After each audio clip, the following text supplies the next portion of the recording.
जयति जयति सरस्वती वाणी जय शारदे। जयति जयति सरस्वती वाणी जय शारदे। अज्ञानता से माँ मुझको अब, अज्ञानता से माँ मुझको अब तार दे। जयति जयति सरस्वती वाणी जय शारदे। जयति जयति सरस्वती वाणी जय शारदे।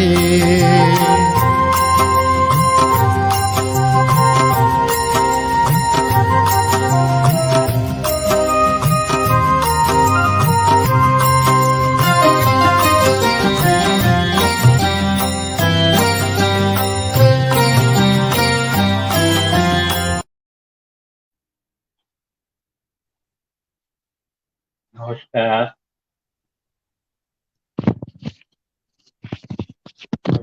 नमस्कार मित्रों, आप सभी को प्रणाम, सभी को नमस्कार, सभी का स्वागत, सभी का अभिनंदन। आज हमारे स्टूडियो में आदरणीय नागेंद्र नाथ जी गुप्ता अपना गीतों भरा साक्षात्कार देने के लिए पधारे हैं। मैं उनका बहुत बहुत स्वागत करता हूं, बहुत बहुत उनका नमन करता हूं उनको और उनका अभिनंदन करता हूं। बहुत बहुत धन्यवाद। मित्रों, मैं आपके बारे में थोड़ा सा संक्षिप्त में परिचय दे देता हूं कि आपका जन्म तो कानपुर में हुआ है, जन्म स्थान कानपुर, और कर्म स्थान जो है आपका मुंबई में है, हुआ रहा, और वर्तमान भी आपका मुंबई में ही है, ठाणे में। और आपने डबल एमए तक शिक्षा प्राप्त की और उसके पश्चात आपने रेलवे में जो है सेवाएं धारण करी, सेवाओं में आप चले गए और वहां भी कर्मनिष्ठता से आपने अपना काम निभाया, फर्ज निभाया और सेवाएं पूर्ण करके और निवृत्त हुए। आप साहित्य से शुरू से ही जुड़े हुए हैं और अनेक संस्थाओं में भी आपने, कुछ में पदाधिकारी हैं और कुछ से आप जुड़े हुए हैं, जिनमें हृदयांगन साहित्यिक सामाजिक संस्था, श्री प्रेमानंद सत्संग समिति टिटवाला, भारतीय जन भाषा समिति जैसी बड़ी बड़ी संस्थाओं से आप जुड़े हुए हैं। और कई संस्थाओं में आपने पदाधिकारी का भी जो है पद संभाल रखा है।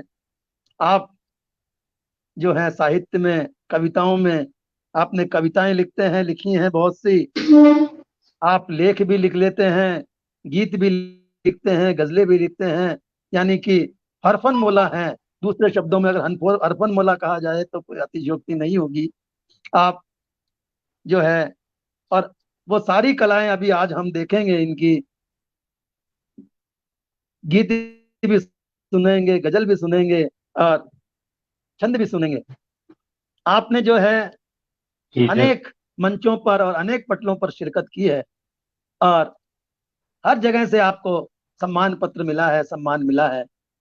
बहुत बहुत धन्यवाद। आपकी जो है कुछ पुस्तकें, एक तो विथी का जो कविताओं का काव्य संग्रह है वो प्रकाशित हुआ है। दूसरा फूलों के दरमियान जो गजल संग्रह है वो भी आपका प्रकाशित हुआ है।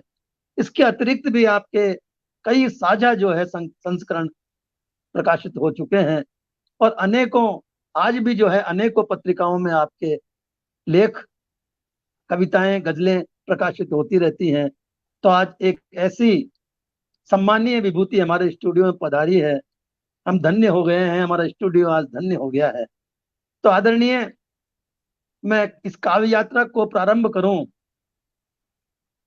उससे पूर्व मैं चाहता हूं कि आप अपनी वाणी से मां शारदा का आह्वान करें और उन्हें पटल पर विराजित करें। जी जरूर जरूर।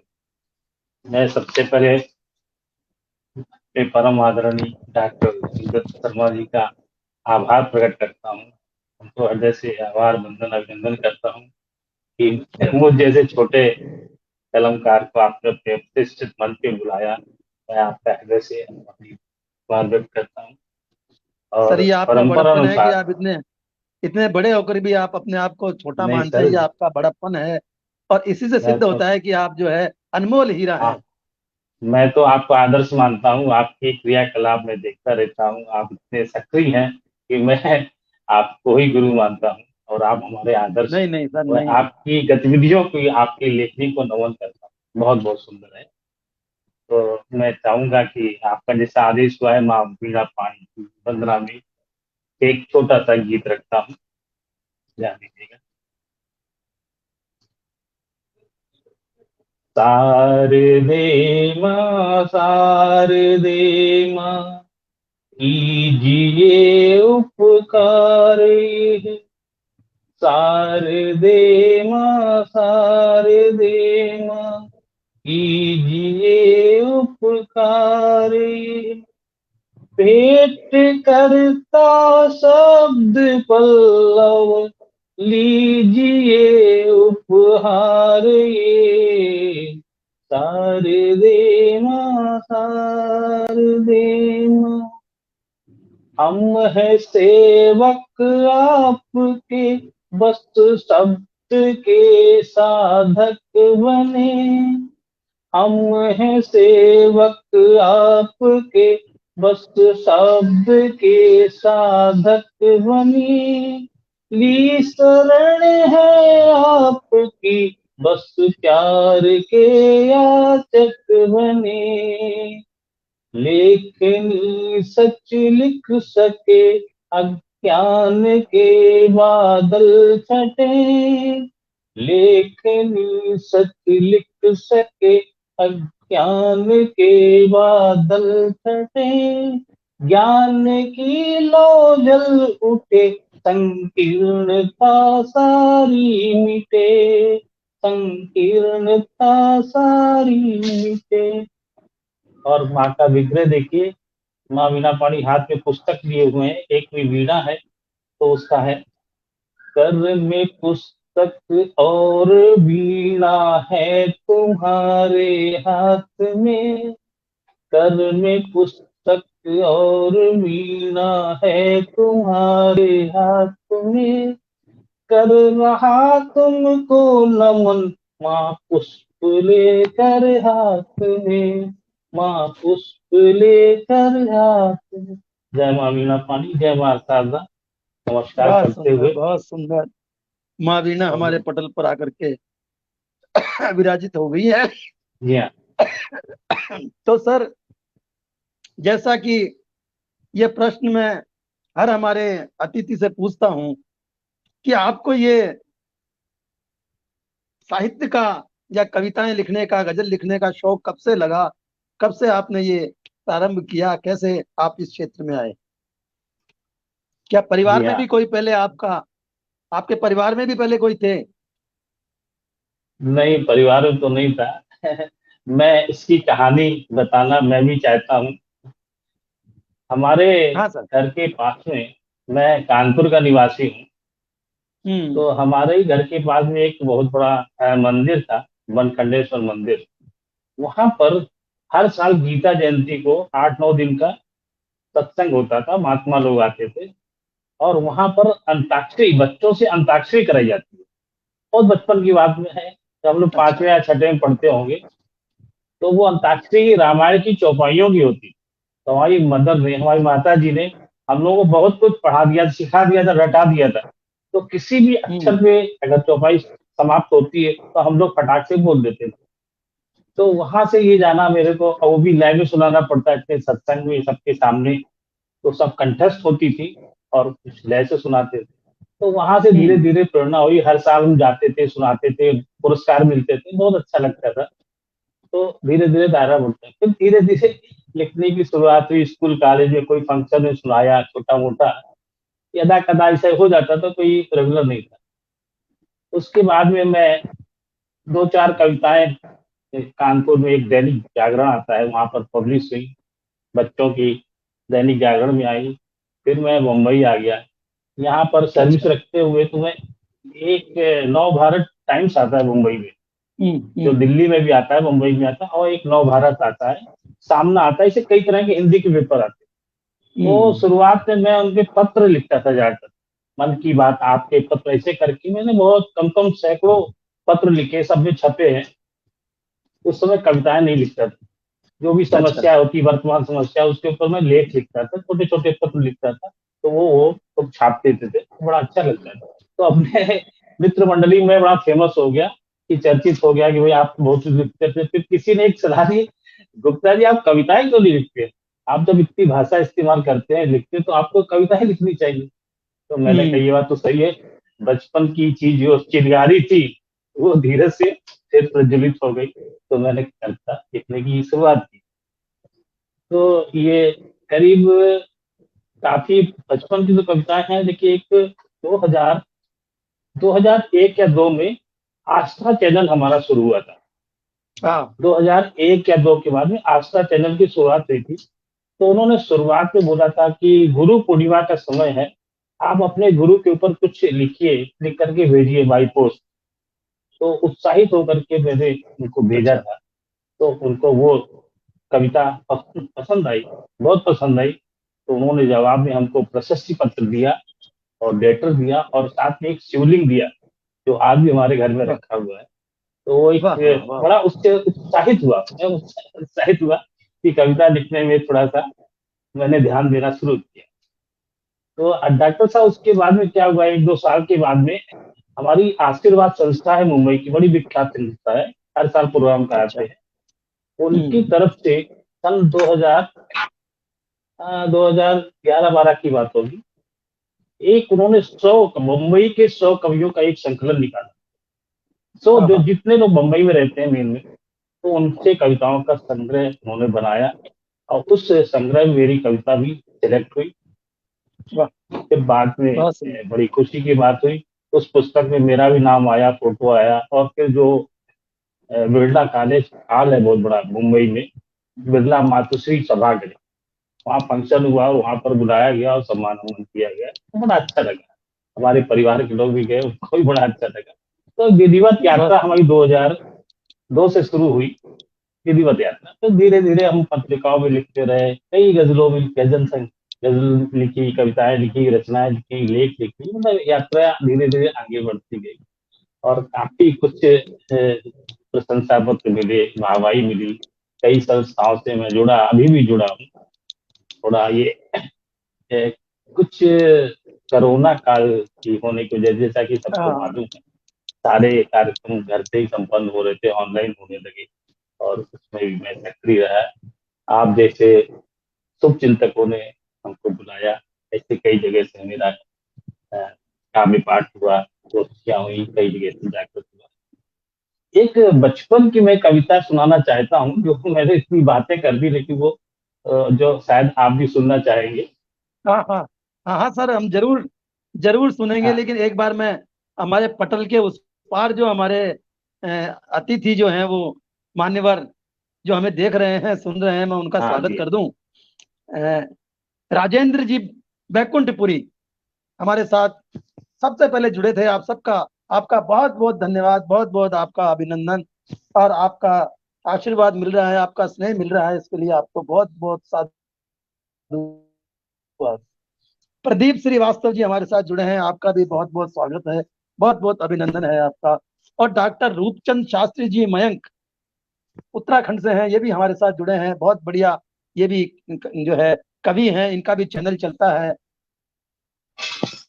आपका बहुत बने रहिए, हमें आपका स्नेह मिलता रहे, आपका जो है आशीर्वाद मिलता रहे, तो ये कार्यक्रम और भी सफल हो जाएगा। ये बहुत बहुत धन्यवाद। हाँ तो सर, आप बचपन की कविता सुना रहे थे। हाँ जी, मैं उसमें वो स्वागत। पूरा क्लियर तो नहीं है किस सन में लिखी है, लेकिन है इसी हाँ उसी कोई बात उम्र नहीं। की है। एक जो प्रकृति में एक जो रिदम होती है, आवाज होती है, उसके बारे में लिखा था। जैसे पानी बरसता है तो आवाज टप टप की आती है, इस तरह की छोटी सी पंक्तियां थी। टप टप टप, टिप टिप टिप, बरसा पानी टप टप टप, कल कल कल, भर भर भर, गिरता झरना, झर झर झर, चल।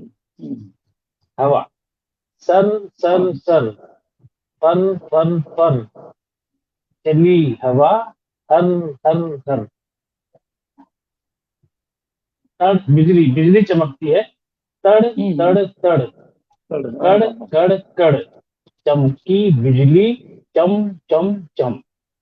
और अंतिम है, बचपन में हम लोग पतंग पतंग उड़ाते थे, दौड़ भाग करते थे, तो उड़ उड़ उड़, चल चल चल, उड़ी पतंग, उड़ उड़ उड़। तो ये बचपने की बहुत कविता थी, सुंदर, बहुत सुंदर, बहुत तो सुंदर। लोगों ने बड़ी आपने, पसंद की, कहते थे आप सुनाइए, अच्छी लगती है, उसकी रिनो अच्छी थी। हाँ हाँ हाँ। और बचपन में आपकी मधुर आवाज से और भी ज्यादा अच्छी लगती होगी, बचपन की आवाज जो होती है उसमें जी हाँ जी हाँ। ऐसी कविताएं ज्यादा लोग अच्छी लगती हैं। लो, लोग बार बार पूछते थे, हर बार पूछते आप वही वाली सुनाइए जरा बचपने की। हाँ तो हाँ हाँ हाँ हाँ हाँ हाँ। क्योंकि इसमें आपने प्रकृति की सारी आवाजें जो है इसमें लिखी है आपने, वो एक बहुत जी ही हाँ। अच्छा जो है प्रयोग था। हमारे साथ में कुमुद श्रीवास्तव जी भी जुड़ी हैं, बहुत बहुत आपका स्वागत है बहन, बहुत बहुत आपका अभिनंदन है। हाँ जी तो हाँ। सर, तो आपने सर्वप्रथम मंच मंच कब जो है साझा किया? ये हमारे ख्याल कॉलेज से टाइम पर, कॉलेज लाइफ टाइम में पे ना, किया या? नहीं नहीं, मैं काव्य गोष्ठियों में जाता था 2007-8 से, अच्छा काव्य अच्छा। गोष्ठियों में जाता रहा, फिर 2010 में बाकायदा मंच साझा किया है कई लोगों के साथ में। तो हमारी एक जनभाषा जनभाषा हाँ, समिति है, धन्यवाद। हर महीने वहां पर गोष्ठी होती थी, और मुंबई के सबसे मशहूर मशहूर लोग वहां पर आते, और हाँ सब वहीं से निकल निकल के गए हैं। तो हर शनिवार को, हर अंतिम शनिवार को होता था, तो वहां मैं जुड़ा था, और वहीं पर मैंने बहुत कुछ सीखा भी है। हमारे रघुवंशी जी वहाँ के मेन थे, और वहीं मैंने सीखा है, और कई बार वहां पर बड़े बड़े प्रोग्राम भी हुए, भव्य प्रोग्राम हुए, उसमें मैंने शिरकत की। तो उस गोष्ठियों में जुड़ने से मेरी जान पहचान मुंबई के काफी लोगों से हो लोगों गई, से। फिर आना जाना शुरू हो गया।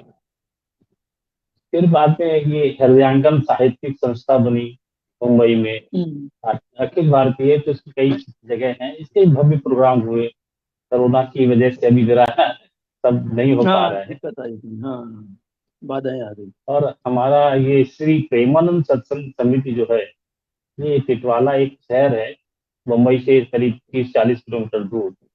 वहां अच्छा पर अच्छा। हमारे गुरु जी का आश्रम है, ब्रह्मचारी जी हैं, गौशाला है, 50-60 वहां पर गाय हैं, और शिव जी का मंदिर है। तो अच्छी संस्था है, बच्चों को शिक्षा होती है, मतलब फ्री शिक्षा है।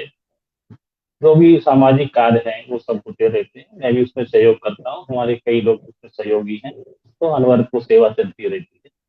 तो उससे भी मैं जुड़ा रहा, तो थोड़े बहुत सामाजिक कार्य भी हो जाते हैं ऐसी मौका मिलता बहुत है। बढ़िया, बहुत बढ़िया। तो सर, अब आप हमारे दर्शकों को और श्रोताओं को कौन सी कविता सुना रहे हैं? गजलों का नंबर बाद में लेंगे, पहले कविता सुन लें आपसे। हाँ जी हाँ, जरूर जरूर, मैं कविता भी सुनाना चाहता हूँ। सबसे पहले मैं ये बताना चाहूंगा कि मैं कानपुर से जुड़ा हूँ, और मुंबई आ गया हूँ। तो मुंबई में मैं रेलवे में था, तो मेरे को बहुत से बच्चे लोग, बहुत से लोग मिलते थे ऐसे, जो भाग करके आते चुपके से मुंबई में, और बेचारों के पास हम्म। पैसा नहीं होता था, बड़ी मुश्किल में हो जाते, जाए तो जाए कैसे जाए। तो कई लोग ऐसे आते थे मदद मांगने, या कैसे मेरे को पहचान कर दो, क्योंकि मैं हिंदी भाषी था, तो हिंदी बात करते हुए जरा आते थे। तो जो भी बन पड़ा, मैंने उनको भाई पहुंचाने की कोशिश की, भाई आप वापस जाइए, या पैसा नहीं है टिकट का, कंट्रीब्यूट करके किसी तरह से काफी कुछ हम्म। करने की कोशिश करते रहे। यहाँ हम्म। बम्बई में तो मैंने एक बम्बई के ऊपर ही कविता लिखी, कि आखिर लोगों का जो मुंबई का इतना अट्रैक्शन है, आकर्षण है, वो मैं हम्म। चाहूंगा सबसे पहले उसी को सुना दिया जाए। स्वागत है सर, बहुत अच्छा। ठीक। मुंबई दर्शन हो जाएगा। हाँ जी, मुंबई का हो जाए।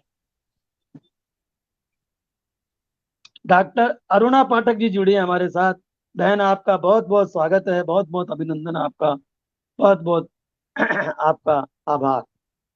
जी हाँ, पटल के उस पार जो भी जुड़े हुए हैं, मैं उनका भी हृदय से नमन करता हूँ, वंदन करता हूँ। वो लोग समय निकाल करके आए हैं। अरुणा पाठक जी को नमस्कार है, श्री रूपचंद शास्त्री डॉक्टर साहब का भी नमस्कार है, बाकी सब जुड़े हुए लोगों का मैं नमस्कार करता हूँ। एक मुक्तक से शुरुआत करता हूँ। स्वागत है यही सर। सपनों की नगरी है, सितारों की यही नगरी। यही सपनों की नगरी है, सितारों की यही नगरी। महानगरी इसे कहते, यही है जादू की नगरी। महानगरी इसे कहते, यही है जादू की नगरी। हाँ, समुंदर शान है इसकी। या मुंबई में समुंदर ही सबसे बड़ा चीज है, देखने लायक है। अरब सागर है, लहराता रहता है, जहां आप जाके खड़े हो जाएंगे तो आपको वहां से हटने का मन नहीं करेगा। समुंदर शान है इसकी कि लोकल जान है इस। जो लोकल चलती है, पूरा शहर का शहर बिल्कुल। लोकल के अंदर चलता है। समुंदर शान है इसकी कि लोकल जान है इसकी। यही अपना ठिकाना है, वही मुंबई की उपनगरी। यही मुंबई की उपनगरी। तो उस मुंबई की उपनगरी एक थाना है, वहां पर मैं रहता हूँ। अच्छा। और इसके ऊपर मैंने जो मुंबई पर गजल बनाई है, वो काफी सराही गई। लोगों ने बहुत आग्रह करके हर बार बोलते रहे कि गुप्ता जी आप वो मुंबई वाली गजल सुनाइए। तो मैं चाहता हूँ शुरुआत आज वहीं से करूँ। स्वागत है सर। जी धन्यवाद। गजब का शहर है, अजब सा शहर। गजब का शहर है, अजब सा शहर है। नहीं इसके जैसा कोई भी शहर। नहीं इसके हाँ, जैसा कोई भी शहर। कोई भी सर है। इतना आकर्षण है मुंबई के नाम पे ही, लोग पागल होकर भागते चले आते। आगे देखिए। यहाँ भीड़ भारी, लगे जैसे मेला। यहाँ भीड़ भारी, लगे जैसे मेला। घरों की कमी है, जगह मुक्त सर है। घरों की कमी है, जगह मुक्त सर है। यहाँ घर मिलना यहाँ बहुत कठिन काम है, जगह की बहुत हाँ। तंगी है। और आगे देखिए। बहुत व्यस्त दिखते हैं इंसान सारे। हर कोई आदमी भाग रहा है, दौड़ रहा है। उसको लोकल पकड़नी समय की तो कितनी दूर से दौड़ के भागते हुए आते हैं। हर कोई व्यस्त, हम्म। बहुत व्यस्त दिखते हैं इंसान सारे। बहुत व्यस्त दिखते हैं इंसान सारे। रहे रात रोशन नहीं दोपहर है। रहे रात रोशन नहीं दोपहर है। गजब का शहर है, अजब का। और आगे देखिए। चमकती है सड़कें, चमकती हैं, साफ सुथरी सड़कें हैं बिल्कुल। रात में बिल्कुल ऐसा लगता है कि कोई नदी बह रही है। चमकती है अच्छा। सड़कें, वाह। है शोरूम कितने, बड़े बड़े मॉल। चमकती है सड़कें, है शोरूम कितने। यहाँ इस शहर में हुनर की कदर है। यहाँ इस शहर में हुनर की कदर है। अगर आप में कोई हुनर आता है तो मुंबई आपको जाने नहीं देती। पकड़ते कभी लोग लोकल, कभी बस। पकड़ते कभी लोग लोकल, कभी बस। बिना जल के बहती ये कैसी नहर है। बिना जल के बहती ये कैसी नहर है। और वाह। इसके बाद मुंबई के लोगों का क्या है, उनकी जिजीविका क्या है, उनका मकसद क्या है, उसके बारे में लिखा है। मगर इतनी फिल्म सिटी होते हुए भी, आकर्षण होते हुए भी, ग्लैमर होते हुए भी, फिर भी यहाँ के इंसानों में मैंने जो चीज ऑब्जर्व की, महसूस की, उसको मैंने लिखा है। मगर कर्म को ही बनाया है पूजा। मगर कर्म को ही बनाया है पूजा। उन्हें काम धंधे की पूरी फिक्र है। उन्हें काम धंधे की पूरी फिक्र है। मगर मुंबई प्यार सब पे लुटाती। ये अंतिम शेर है। मगर मुंबई प्यार सब पे लुटाती। मोहब्बत किधर है, नजाकत किधर है। मोहब्बत किधर है, नजाकत किधर। गजब का शहर है, गजब का शहर है। नहीं इसके जैसा कोई भी शहर नहीं। बहुत धन्यवाद। सुंदर, बहुत सुंदर, बहुत सुंदर सर, बहुत सुंदर। तो तो सर, ये थी। जी हाँ। आप आपने लोकल की बात कही, तो मैं आपसे थोड़ा सा आपके डिपार्टमेंट के बारे में बात करूं कि लोकल का आविष्कार कब हुआ, लोकल कब से चलने लगी, इसकी आवश्यकता कैसे पड़ी, इसका कुछ हिस्ट्री अगर आप बता सकें हमारे दर्शकों को तो। जी हाँ, जी हाँ, जरूर जरूर। मुंबई का धीरे धीरे विस्तार हुआ। एक्चुअली में मुंबई जो समुद्र की खाड़ी के पास में बना हुआ है, तो हम्म। पहले मुंबई का विस्तार होते होते एक सायन शिव करके स्टेशन है, वहां तक पहले अच्छा। लोकल चलती थी। 1920 के आसपास की बात है, 1920 या 28 की बात होगी। तो लोकल इसलिए चलानी पड़ी क्योंकि लोगों का रहना सहना बहुत ज्यादा था और कोई रोड की सुविधा नहीं थी। कोई रोड अच्छा। थी नहीं वहां पर।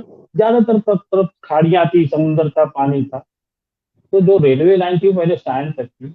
और वो पहले वहां से चलती थी कोलाबा, जहाँ इंडिया गेट है। अब तो अच्छा। वो सब खत्म हो गया, तो रोडमिला मुंबई वीटी, जिसको आजकल छत्रपति शिवाजी टर्मिनस बोलते हैं, वहां से काफी चलने लगी है। तो धीरे धीरे रोड डेवलप होने लगी, ब्रिज बनने लगी। तो ये लोकल जो सायन तक चलती थी वो फिर कल्याण तक आई, टिटवाला तक, या बहुत दूर तक जाती, कम से कम 150 दूर तक जाती। तो जैसे जैसे जनसंख्या बढ़ती गई और ट्रांसपोर्ट का और कोई साधन न होने के कारण लोकल की जरूरत पड़ी। और वो आज के जमाने में इतनी ज्यादा है, इसको बोलते हैं धम, जिस तरह की नशे धमनियां होती है, मुंबई की वो हाँ धड़कन हाँ। है, धमनियां है। बिना लोकल के यहाँ पर आना जाना बिल्कुल नामुमकिन है। यानी कि यातायात का सस्ता साधन भी है। सबसे सस्ता सस्ता और साधन सुलभ है दोनों और है। फिर सुगम है, सुगम है। सुगम और है सर। आराम से आप हो सकते हैं। आप 50 किलोमीटर की यात्रा कम, अभी तो रेट ज्यादा बढ़ गए, पहले तो बहुत कम पैसे में 2-4 रुपए में हो जाता था, और एक हाँ घंटे के हाँ। अंदर आप 50 किलोमीटर पहुंच जाते थे, बड़े आराम से। सबसे तो इसका सुलभ था मासिक पास भी गरीबों। बनता होगा। मासिक पास हाँ, भी बनता होगा मंथली इसका। पास बनता था जी हाँ। मंथली पास तो और भी कम था, मुश्किल से 4-5 दिन का रिटर्न जर्नी पैसा लगता है। हाँ और हाँ हाँ। उस समय, अभी तो शायद 10 दिन का हो गया, पहले बहुत कम लगता था। और क्वार्टरली पास भी मिलता है, 3 महीने का पास मिलता है, उसमें तो और भी कम पैसा लगता है। तो लोग मोस्टली अच्छा। क्वार्टरली पास निकालते हैं, त्रैमासिक। तो इसमें पैसा हाँ कम तो है, 3 महीने तक आराम से चलता था। तो आप चाहे सब किधर भी जाते रहिए। नौकरी पेशा लोग ही जाते हैं उस लोकल में ज्यादा जी हाँ, जी करके। हाँ, हाँ, मोस्टली नौकरी पर डेली जाने वाले पैसेंजर जो सर्विस वाले हैं नौकरी पे, ज्यादा करके वही वो रहते हैं, लोकल से हाँ ही ज्यादा जाते हैं, एक करके। पास ले सकते हैं। तो सर फिर अब एक गीत हमारे दर्शकों को और आप सुना दीजिए, जिससे रोचकता भी बनी रहे और जी हाँ, जी हाँ, बातचीत भी जरूर होती जरूर। रहे। मैं आगे बढ़ता हूँ। कुमुद एक श्रीवास्तव जी मैं हमें कह रही है वेरी नाइस। कुमुद एक श्रीवास्तव जी आपकी वार्ता को सराह रही हैं। आपका बहुत बहुत धन्यवाद कुमुद जी। अरुणा श्रीवास्तव जी भी बता रही हैं शानदार कार्यक्रम चल रहा है। बहुत बहुत आपका स्वागत, बहुत बहुत धन्यवाद। हाँ सर। जी धन्यवाद। मैं एक पुरानी गजल सुनाना चाहता हूँ। जो जो स्वागत है चीज सर। जरा लोगों ने पसंद की, शुरुआत हाँ वहीं हाँ से करना बिल्कुल चाहता बिल्कुल हूँ। बिल्कुल सर। हाँ हाँ बिल्कुल सर। गजल से पहले एक मैं मुक्तक सुनाना चाहूंगा, दुनियादारी के ऊपर है। इंसान को हंसना मुश्किल है, रोने की जरूरत नहीं पड़े, रोना तो दुनिया सिखा देती है। रोने की तमाम वाक्य होते हैं, तो उसी के ऊपर रोना क्या मुश्किल है, वो दुनिया सिखा देगी। रोना क्या मुश्किल है, वो दुनिया सिखा देगी। पीना क्या मुश्किल है, वो दुनिया सिखा देगी। पीने की भी कोई सिखाने की जरूरत नहीं पड़ती। मुश्किल है खुश रहना, मुश्किल है खुश रहना, खुश और रहना। हंसाना दूसरों को, और हंसाना गैरों को। बाकी दुनियादारी तो दुनिया सिखा देगी। बाकी हाँ हाँ। दुनियादारी तो दुनिया सिखा बस सुंदर, बहुत देगी। सुंदर। तो इसी के ऊपर ये गजल है, मैं सुनाना चाहूंगा। कठिन है वक्त लेकिन हल पुराना है। कठिन है वक्त लेकिन हल पुराना है। नहीं लगता कहीं बदला जमाना है। कठिन हाँ। है वक्त लेकिन हल पुराना है। नहीं लगता कहीं बदला जमाना है। इंसान खूंटे में बंधा रहना चाहता है, इस खूंटे से निकले दूसरे खूंटे में, किसी न किसी के पल्लू में रहना चाहता है, वो होना स्वतंत्र नहीं रह चाहिए। पाता। उसी बात को मैंने सारा कहा। चाहिए, सारा होना चाहिए।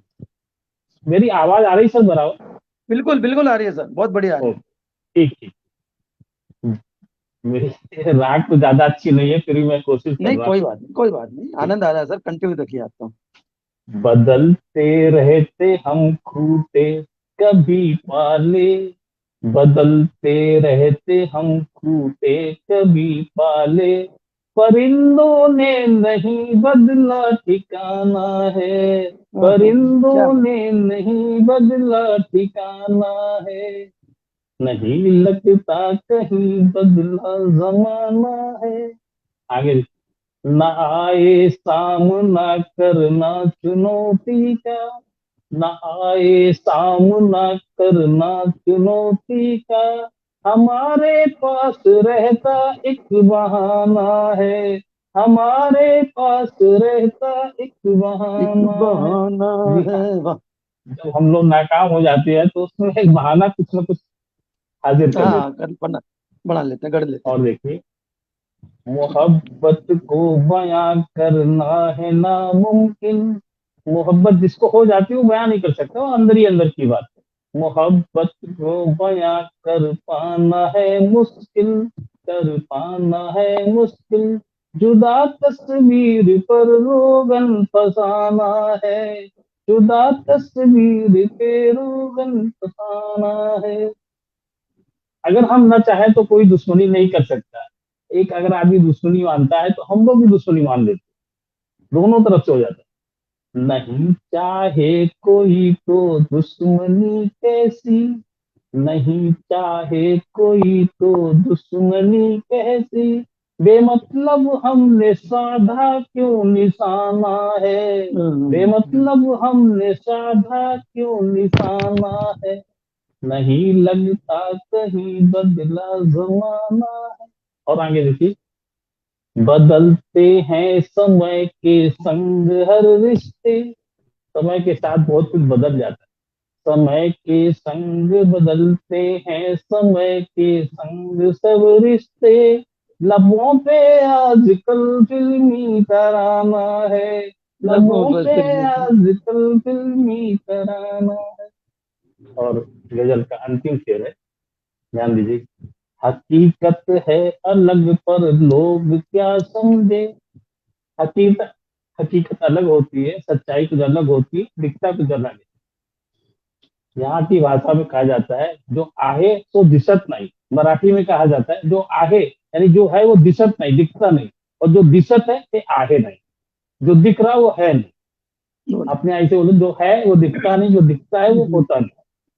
हकीकत है अलग पर लोग क्या समझे, हकीकत है अलग पर लोग क्या समझे, जिधर देखो उधर मौसम सुहाना है, जिधर देखो उधर मौसम सुहाना है, नहीं लगता कहीं बदला जमाना है। हर तरफ खुशी का माहौल है, लेकिन उसके अंदर कितनी कमी है ये कोई बाहर वाला नहीं समझ सकता। जी धन्यवाद, जी बहुत बहुत धन्यवाद। बहुत सुंदर सर, बहुत एक, सुंदर। तो सर आपको तो मराठी भी आती होगी। जी हाँ, जी हाँ, आपने तो मराठी भाषा भी सीख ली बहुत होगी। अच्छा बोलना तो नहीं आता है। हाँ, लेकिन बोलना समझ तो इतना जाते हैं। अच्छा नहीं आता, लेकिन मैं समझ देता हूँ। यहाँ सर भी रहते रहते 40 साल हो रहे मुंबई में रहते थे, तो पूरी हाँ, तो जिंदगी सीख यहीं जाता है। बीती है। और हमारे सब इष्ट मित्र जो है मोस्टली महाराष्ट्रियन ही रहे हैं।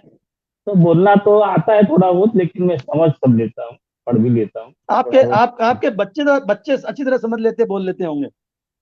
बच्चे भी बोल लेते हैं, क्योंकि बच्चे अच्छी तरह बोल लेते होंगे। यहाँ पर बेसिक शिक्षा में मराठी कंपलसरी रहती वो सीखना जरूरी होता है। है। कक्षा 5वीं तक मराठी, अच्छा। इंग्लिश, हिंदी कंपलसरी होती है, तो बच्चों को, और फिर बच्चे के दोस्त लोग भी मराठी रहते हैं, क्लासमेट, तो हाँ थोड़ा हाँ थोड़ा हाँ हाँ बच्चों को हाँ, वैसे भी तो जल्दी पिकअप कर लेते परफेक्ट हो जाते हैं, हैं, तो परफेक्ट हो वो जाते हैं। सब आ जाता है, उनको आता है। तो सर अपने परिवार के बारे में कुछ बताएंगे। जी हाँ, मेरे परिवार जी, मैं यहाँ बम्बई में, मेरा और दूर दूर के सगे संबंधी है, लेकिन मेरे खुद के 2 बेटे हैं। बड़ा बेटा इस समय मेरा जो है यूके में है, लंदन के पास में है, हाँ हाँ हाँ, और वाह। वहाँ ही बहू है, उसका एक वाह। बेटा है। वो 3-4 साल से अभी लंदन में ही, यूके में है। और छोटे बेटे जो हैं यहीं हमारे पास में रहते हैं, उनकी भी एक बेटी है, बहू है। वो अच्छा। लोग आते जाते रहते हैं, पास में ही है, 2-3 किलोमीटर दूर। तो वो बिजी रहते हैं, सर्विस में हैं। हम दोनों लोग यहाँ अकेले रहते हैं, बच्चे लोग आते अच्छा। जाते रहते हैं और सभी लोग मिलते जुलते रहते हैं। और हमारे यहाँ सर जी यहाँ पर मुंबई बड़ा अच्छा सिद्धांत बना रखा है। यहाँ पर जो म्युनिसिपल कॉर्पोरेशन वाले हैं, या जो सिटी के जो है, ये सीनियर सिटीजन का बहुत ख्याल करते हैं। इन्होंने एक हॉल बना के दिया है हमारे अच्छा। पास अच्छा, में ही। बहुत सुंदर। तो हम लोग बहुत सुबह सुंदर। सुबह वहाँ पर 7-8 बजे काफी सीनियर लोग इकट्ठे होते हैं, 7-8-10-12 लोग रहते हैं कभी कभी। वहां पर हर कोई अपना अपना कुछ, जिसको कविता आती है कविता सुनाए, गजल सुनाए, भजन सुनाए, या जिसको जो है कोई ये जोक सुना सकता है या अपने अनुभव सुना सकता है।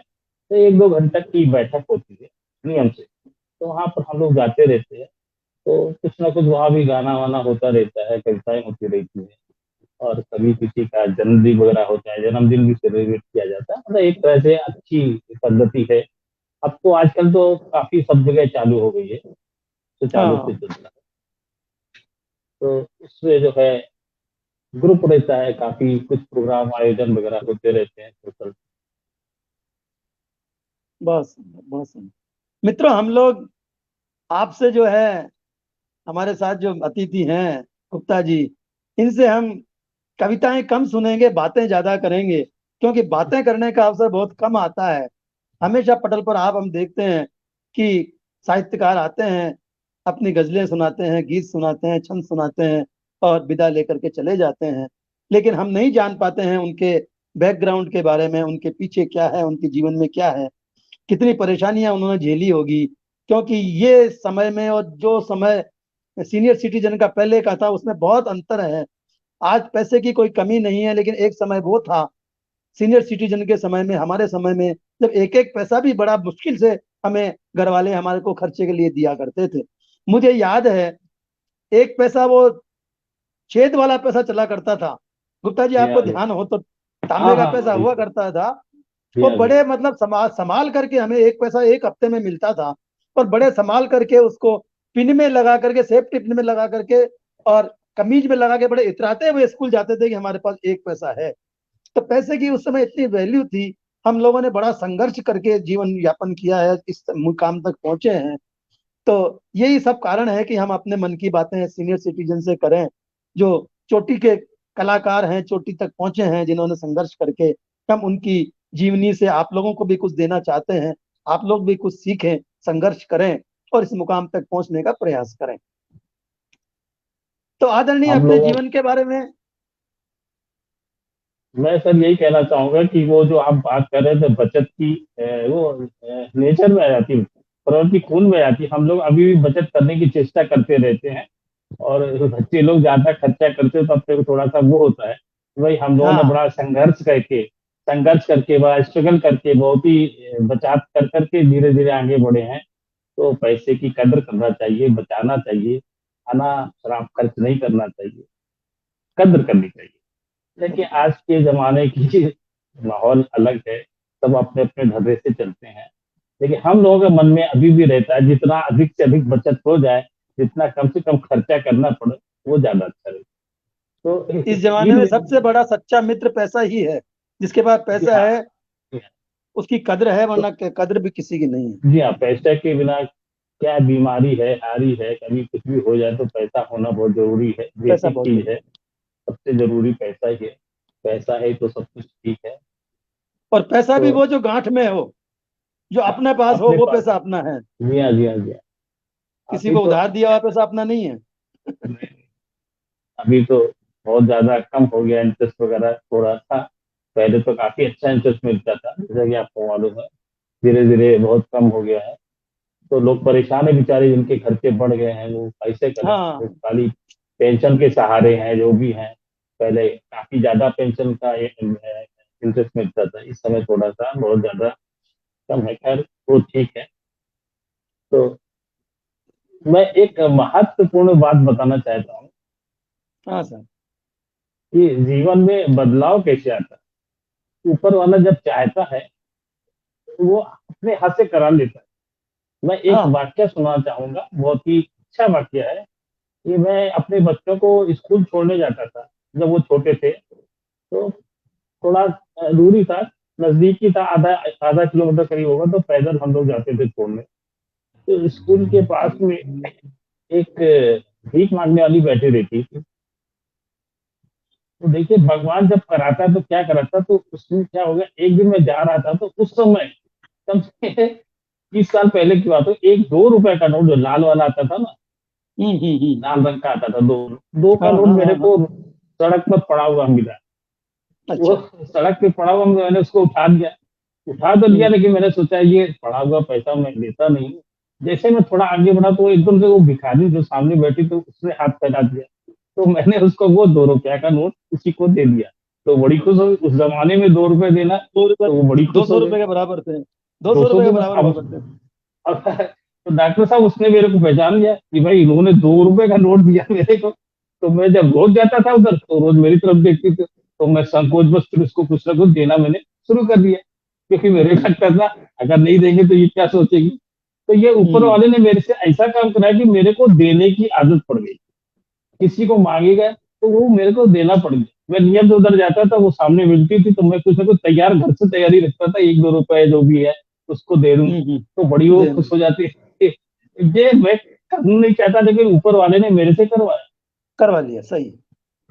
तो एक समय आया, मैं उसी की बात की बताता हूँ। एक समय ऐसा आया कि हमारे गुरु जी थे, उन्होंने कहा गुप्ता जी एक मुंबई में कहीं पे छोटा सा एक आश्रम बनाना है। तो हम्म मैंने कहा ठीक है। तो वो तो बेचारे कुछ हो गया था, तो उनके शिष्य थे। तो मैं जाता था मुंबई से थोड़ा दूर दूर पे जाके, कहीं कोई सस्ती मध्य जगह मिल जाए छोटी मोटी, तो उनके एक हम्म छोटा सा आश्रम बन जाए। तो आप हम्म जैसे तुम्हारे हमारे इष्ट मित्र थे, सबसे मैंने चर्चा की यार भाई कोई कहीं कहाँ होंगे, थोड़ा दूरी पे, मुंबई में तो नहीं है, कहीं पर ऐसी जगह मिल जाए तो मेरे को एक छोटी सी जगह चाहिए, 1-2 बीघा की, 2-4 बीघा की। तो ये चर्चा करते करते हमारे एक पहचान वाले मित्र थे, उन्होंने अरे यार गुप्ता जी तुम क्या बात कर, हमारे वो तो एक जगह है उनके पास पड़ी हुई है टिटवाला में, हम्म वो तो देने को हम्म। तैयार है, कोई लेने वाला उनको नहीं मिल रहा है। हाँ देखिए, हाँ हाँ। अरे उन्होंने मेरे को मिलवाया उससे। कह रहे यार मैं तो हम्म 10 साल से ये जमीन मेरी पड़ी हुई है इतना, अब मैंने तो आज तक इसको देखा भी नहीं, लेकिन मैं चाहता हूँ कोई आश्रम के लिए, मंदिर के लिए किसी अच्छी संस्था को दे दूँ। हाँ हाँ। और अब तो डॉक्टर साहब उन्होंने मेरे को दूसरे दिन ला के पूरी फाइल दे दी।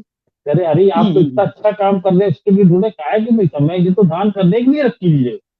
और हाँ सर हाँ जी मेरे को जगह उन्होंने इसे गिफ्ट के तौर पे दे दी। 3.5 बीघा की जमीन हुई, काफी बड़ा एरिया है।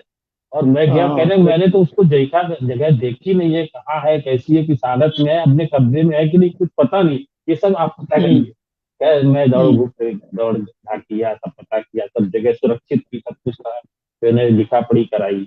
उनका पूरा परिवार आया साइन करने के लिए, क्योंकि पिताजी उनके थे नहीं, माता जी अच्छा। थी और 3 भाई थे। तो भरी बरसात में उनकी माता जी भी आई, तीनों भाई आए, और फटाफट उन्होंने साइन करके पूरा, भाई बहुत अच्छा हुआ, मेरे मन में कर्जा था ये कहाँ जमीन दूं मैं, दान में देना था। तो, तो डॉक्टर साहब वो मेरी कल्पना से बाहर था कि इतनी छोटी सी चीज जिसके लिए मैं परेशान हुआ, 2 मिनट में हल कर दिया।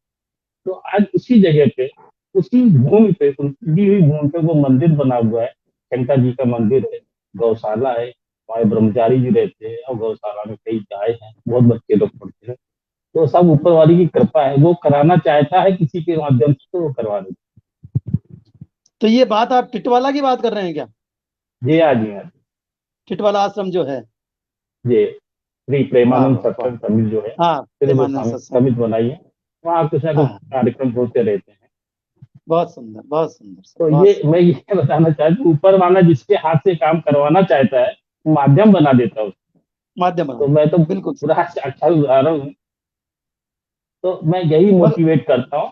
मेरे ज्यादातर रचनाओं में, कविताओं में अध्यात्म से जुड़ाव रहता है, मानवीय मूल्य रहते हैं, उसकी ज्यादातर अध्यात्म से जुड़ी चीजें रहती हैं। तो मैं हमारी मिसेज भी कहती है आपको लिखने का अलावा इसके आप कुछ आता नहीं है, जो भी लिखो सबका पैटर्न आपका वही हो जाता है। तो मैंने कहा ये तो ऊपर वाला कराता है, जो देखने चल जाए वैसी लिख देता हूँ, अपने हाथ में बिल्कुल नहीं सर। है।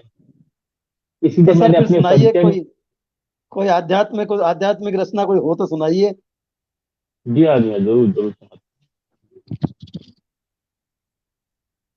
इसीलिए मैंने अपने परिचय में 1-2 लाइन लिखी थी, वही सुनाना चाहता हूँ परिचय में। हाँ हाँ।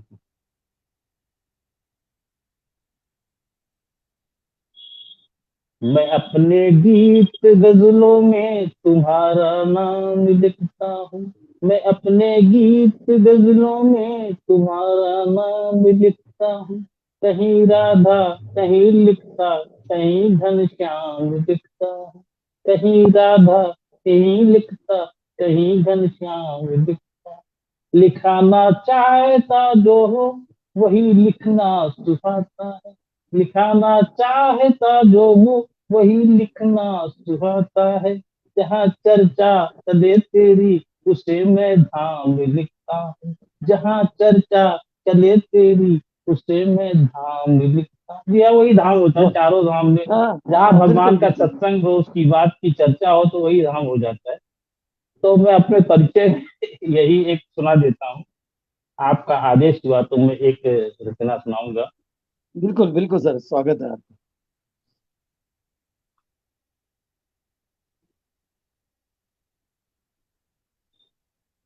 एक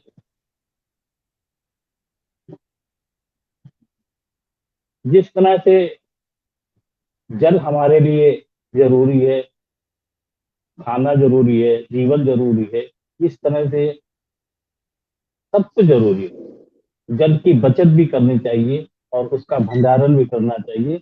इस कविता में मैंने राधा के साथ साथ रुक्मिणी का बड़ा अच्छा चित्रण किया। रुक्मिणी का को लिया है। रुक्मिणी का नाम कहीं पर आता नहीं है, ज्यादातर कविताओं में हम्म, राधा का आएगा। राधा का तो जन्म, मैंने राधा। कोशिश की इस कविता में, इस गजल में रुक्मिणी का जिक्र किया जाए। तो इतना सुंदर ढंग से किया है, लोगों ने बहुत पसंद की है, तो मैं आज वही सुना लगा। अध्यात्म भी है, सौंदर्य भी है, और बहुत कुछ। जल अगर जीवन हवा संजीवनी है। जल अगर जीवन हवा संजीवनी है। राधिका है श्वास कुदरत रुक्मिणी है। राधिका है श्वास कुदरत रुक्मिणी है। जल अगर जीवन हवा संजीवनी है। हवा संजीवनी है। और आगे देखिए। है भरे भंडार हीरे मोतियों के। है भरे भंडार हीरे मोतियों के। पंक्ति मेरू की धरा की करदनी है। पंक्ति मेरू की धरा की करदनी, जो पहाड़ है वो धरा की करदनी है, ऐसा नहीं। तो पंक्ति मेरू की धरा की करदनी है अमावस रात पूनम नीलमणि सी, नीली चांदनी है अमावस रात पूनम नीलमणि सी। रात के आगोश में पट चांदनी है। रात के आगोश में पट चांदनी है। चांदनी पूरा वस्त्र है जो पहन के रखा है। और आगे बह रही अविरल यहाँ गंगा तो जमुना। अपने देश की धरती बहुत पावन है। बह रही अविरल यहाँ गंगा और जमुना। मंद गति से बह रही मंदाकिनी है। मंद गति से बह रही मंदाकिनी है। राधिका है श्वास कुदरत रुक्मणी है। और आगे देखिए। पालती है पोसती जननी हमारी। पालती है पोसती जननी हमारी। माँ हमारी इस जगत की स्वामिनी है। माँ हमारी इस जगत की स्वामिनी है। क्या बस सर्वे सर्वा बस। जो है माँ ही होती है। माया, बिल्कुल बिल्कुल सर। और आगे देखिए।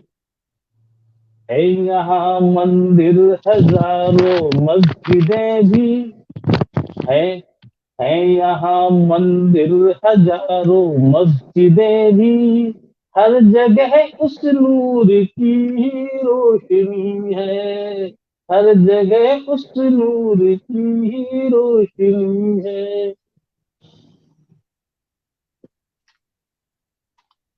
गीत और संगीत, गीत और संगीत सरगम महफिलों की। गीत और संगीत सरगम महफिलों की, उसके खातिर ही सजी हर रागिनी है, उसके खातिर ही सजी हर रागिनी है। और बहुत आगे सुंदर। देखिए, अंतिम है।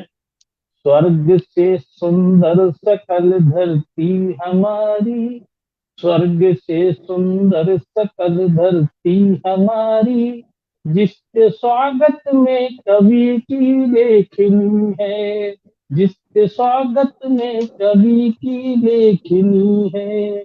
जल अगर जीवन हवा संजीवनी है, राधिका है श्वास कुदरत रुक्मणी है, रुक्मणी है। बहुत सुंदर सर, बहुत सुंदर।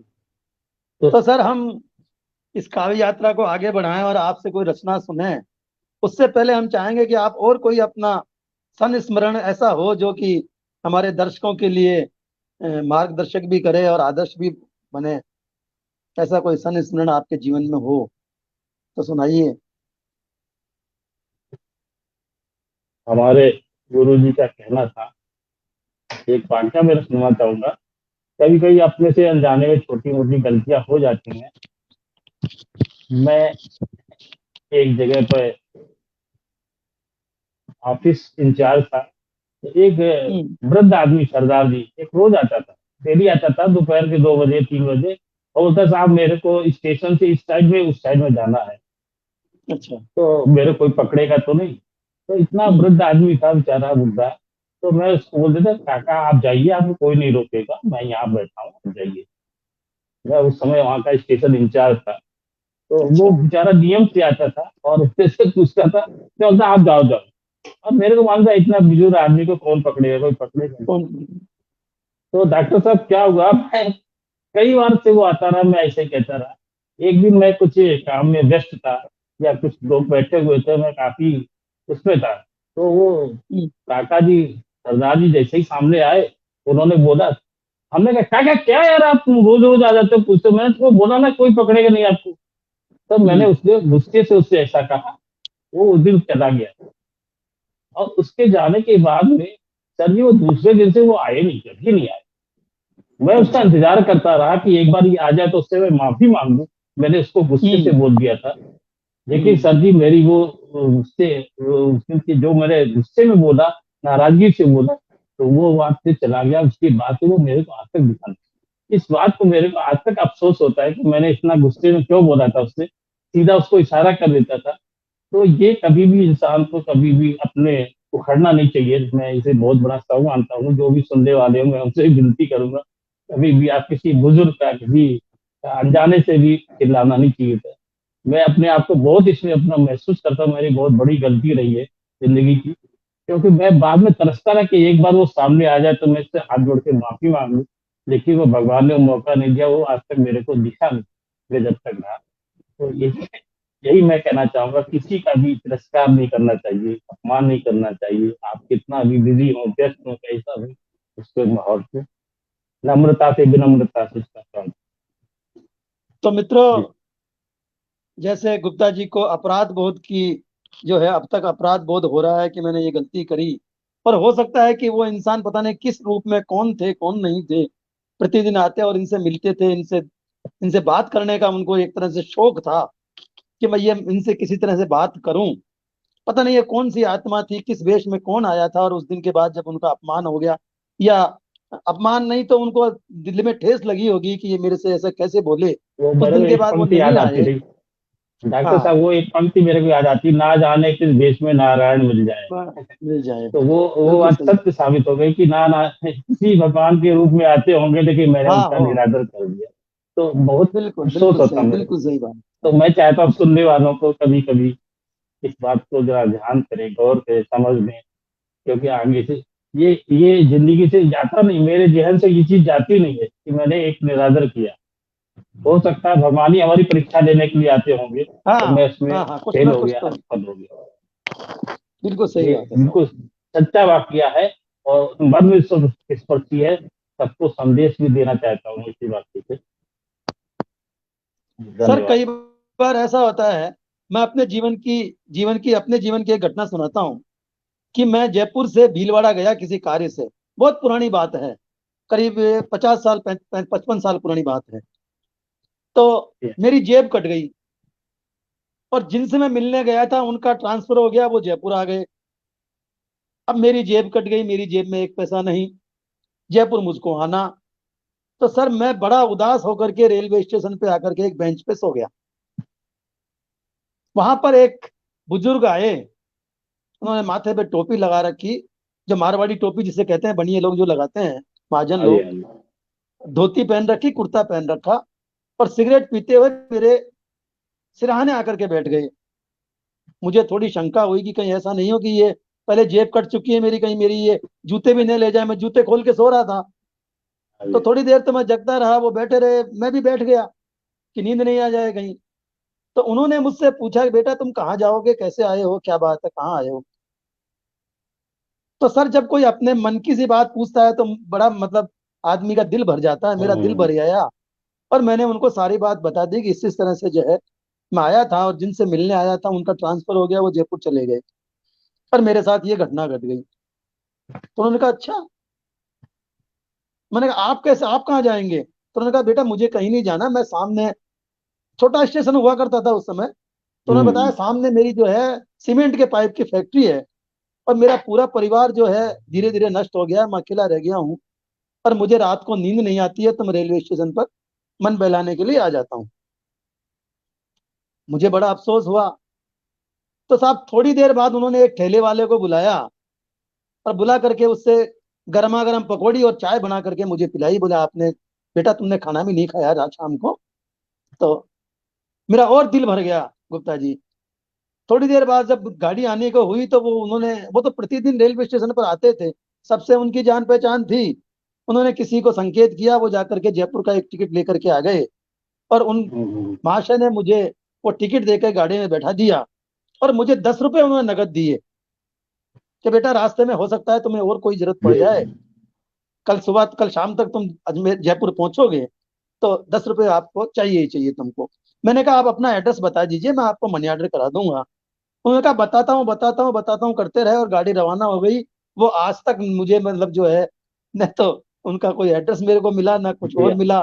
तो मैं ये प्रभु की इच्छा मानता हूँ कि उन्होंने मुझे ऐसे समय में, हो सकता है कोई प्रभु ही मेरे पास वहां आए और मेरी सहायता करने के दिया लिए। दिया मैं, कोई मसीहा बन के आ जाते हैं। जी हाँ, बिल्कुल सही कह रहे हैं आप, बिल्कुल तो मसीहा मेरा बन हृदय करके आते उनको हैं बार मदद। बार धन्यवाद कहता है कि वो मेरे ऐसी मुसीबत में मेरे लिए आए। प्रभु कभी, भगवान कभी भी अपने असली रूप में नहीं आते हैं, वो किसी न किसी के हाँ। मन में बैठ करके सहायता करने के लिए आते ही आते हैं। जी, बिल्कुल सही कह रहे मैंने हैं, मेरे बिल्कुल जीवन सही में कह गुप्ता जी दो बात और सीखी है। एक तो प्रभु को ध्यान हमेशा लगाए रहो, प्रभु का आंचल पकड़े रहो, उनका दामन पकड़े रहो, उनका हाथ पकड़े रहे रहो हैं। बिल्कुल बिल्कुल। उनको, और अपना हाथ उनको पकड़ा दो, वो अपने आप आपको जहां ले जाना होगा ले जाएंगे। दूसरी बात, बिल्कुल। ईमानदार रहो। जी, ईमानदारी सबसे बड़ी चीज है। आप मन में एक पैसे की भी बेईमानी मत लाओ, आपका प्रभु हमेशा बेड़ा पार कर देंगे। तो बिल्कुल सही कह रहे हैं। सर दोनों चीज जरूरी आज है, का, समर्पण भी जरूरी है, ईमानदारी भी जरूरी है, बिल्कुल सही कह रहे ईमानदारी, हैं। ये दो चीज अगर बिल्कुल मनुष्य बिल्कुल। के पास, है तो वो कहीं भी जाके कहते हैं कि पूरा तोल और जी चाहे जहां डोल। जी हाँ जी, एक बिल्कुल कहावत है सही कह मारवाड़ियों में कि रहे हैं। पूरा तोल, सच्चा बोल, पूरा तोल और जी चाहे जहां डोल। हमारे बिल्कुल साथ में सही कह महेश अष्टाना जी जुड़े हैं, आपके कानपुर के ही हैं सर, महेश प्रकाश अष्टाना जी। ये आप रहे हैं। हमारे आज साथ मैं जुड़ गए हैं, आपका बहुत बहुत स्वागत है। तो सर अब इस कार्यक्रम का जो है समय अपने ठीक। शबाब पर आ गया है। तो चलते चलते हम चाहेंगे कि एक रचना आप अपनी सुना दीजिए, उसके बाद हम हमारे दर्शकों से विदा लेंगे। जी हाँ, सही बात है। एक छोटी सी रचना सुना देता हूँ। हाँ, एक छोटी सी रचना सुना दीजिए।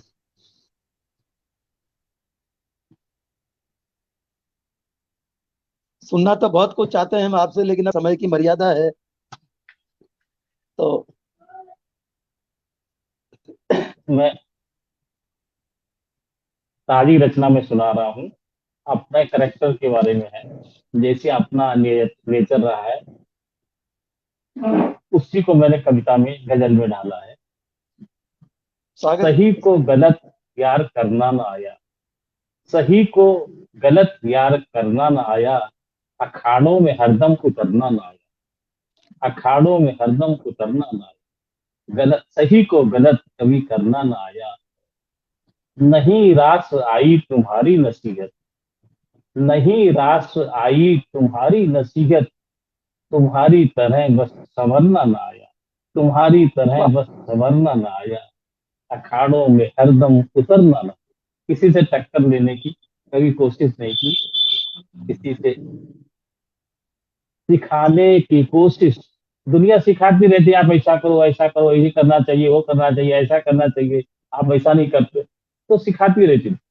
सिखाने की कोशिश हुई फेल सारी, सिखाने की कोशिश हुई फेल सारी, गलत रास्तों से गुजरना ना आया, गलत रास्तों से गुजरना ना आया।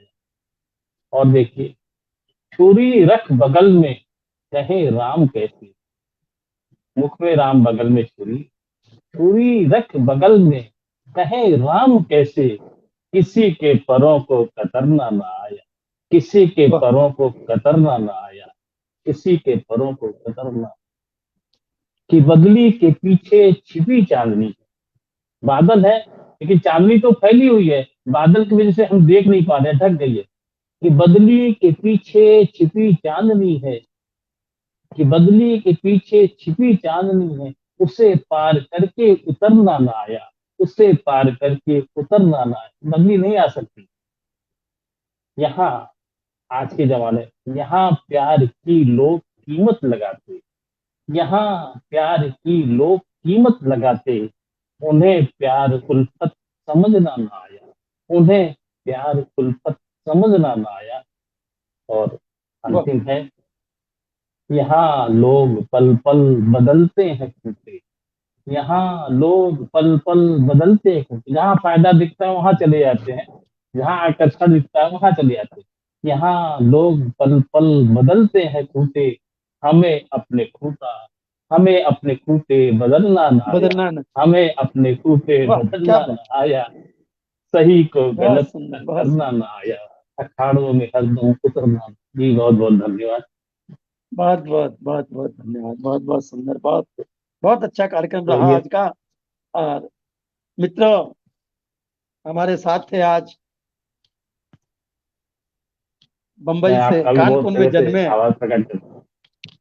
कानपुर में जन्मे और बम्बई में जो है अपना कर्म स्थल बनाने वाले आदरणीय नागेंद्र नाथ जी गुप्ता हमारे साथ थे आज। इनका कार्यक्रम बहुत बढ़िया रहा, इनके साथ जो है साक्षात्कार बहुत बढ़िया रहा। इनके गीत भी सुने, गजलें भी सुनी, और इनके बारे में भी हमने बहुत कुछ जाना। आप लोगों को भी जो आपके कमेंट्स मिल रहे हैं उनसे ऐसा लग रहा है कि आप लोगों को भी ये कार्यक्रम बहुत अच्छा लगा, और आप लोगों ने इसमें अपना इंटरेस्ट दिखाया, इसके लिए आपको धन्यवाद। आपने अपना कीमती समय हमें दिया, उसके लिए आपको साधुवाद, आपका बहुत बहुत आभार। फिर मिलेंगे इस पटल पे या किसी अन्य पटल जी, पे। नमस्कार। आपका बहुत नमस्कार बहुत नमस्कार। धन्यवाद साहब, आप पटल पर आए और इस ठीक पटल है, को आपने धन्य किया। बहुत बहुत बहुत बहुत शुक्रगुजार हूँ आपका, बहुत बहुत अभिनंदन करता हूँ। नमस्कार। धन्यवाद। सभी जुड़े हुए साथियों को नमस्कार करता हूँ।